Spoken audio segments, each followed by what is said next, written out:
आर्य समाजाची स्थापना 1875ला मुंबईला. आर्य समाजाचे संस्थापक कोण होते तर स्वामी दयानंद सरस्वती. आर्य समाज शाखेचा विरोध आहे धार्मिक विधी आणि मूर्तिपूजा. आर्य समाज कशाचा विरोध आहे तर धार्मिक विधी आणि मूर्तिपूजा. 19व्या शतकातील भारतीय पुनर्जागरणाचे जनक कोणाला म्हणले तर राजाराम मोहन रॉय. राजाराम मोहन रॉय यांचा जन्म कुठे झाला? राधानगर, जिल्हा वर्धमान. स्वामी दयानंद सरस्वती यांचं नाव काय होतं तर मूळशंकर अंबाशंकर तिवारी. राजाराम मोहन रॉय इंग्लंडला गेल्यानंतर ब्राह्मणसूत्रे कोणी हाती घेतली तर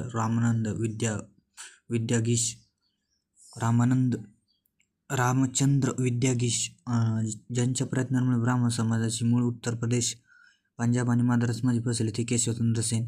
1815मध्ये कोलकाता येथे आत्मीय सभा कोणी स्थापन केली? राजाराम मोहन रॉय. राजाराम मोहन रॉय यांनी डेव्हिड हेयर कोणत्या संस्थेशी संबंधित आहे? हिंदू कॉलेज. थिओसॉफिक सोसायटीची स्थापना कोठे झाली तर 1875ला एडी, न्यूयॉर्कमध्ये. थिओसॉफिकल सोसायटीचे संस्थापक भारतात कोठे झाले तर 1882ला आर. मद्रास. सत्यार्थ प्रकाश कोणी रचना तर स्वामी दयानंद सरस्वती. वेदांकडे परत चाला हे घोषवाक्य कोणी दिले तर दयानंद सरस्वती. रामकृष्ण मिशनची स्थापना कधी झाली तर 1896 ते 97, बेलूर, कलकत्ता. रामकृष्ण मिशनची स्थापना कोणी केली तर स्वामी विवेकानंद. अलीगढ चळवळ कोणी सुरू केली? सर सय्यद अहमद खान. अलीगढ मुस्लिम विद्यापीठाची पायाभरणी कोणी केली तर सय्यद अहमद खान. लोकमान्य टिळक स्मारक कोणत्या शहरात आहे? रत्नागिरी. सुवर्णदुर्ग किल्ला कोठे आहे? दापोली. सुवर्णदुर्ग. क्षेत्रफळानुसार महाराष्ट्राचा सर्वात मोठा जिल्हा कोणता आहे तर अहिल्यानगर. चापराळा अभयारण्य कुठे आहे? गडचिरोली. विनायक दामोदर सावरकर यांचा जन्म कुठे झाला? नाशिकला.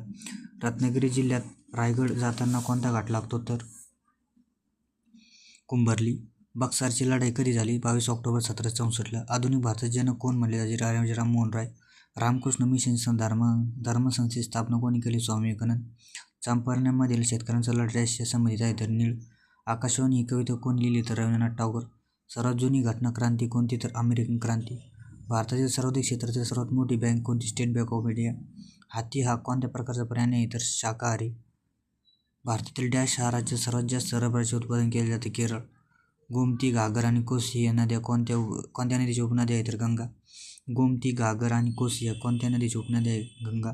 छत्रपती शिवाजी महाराजांचा जन्म कधी झाला तर 19 फेब्रुवारी 1630ला.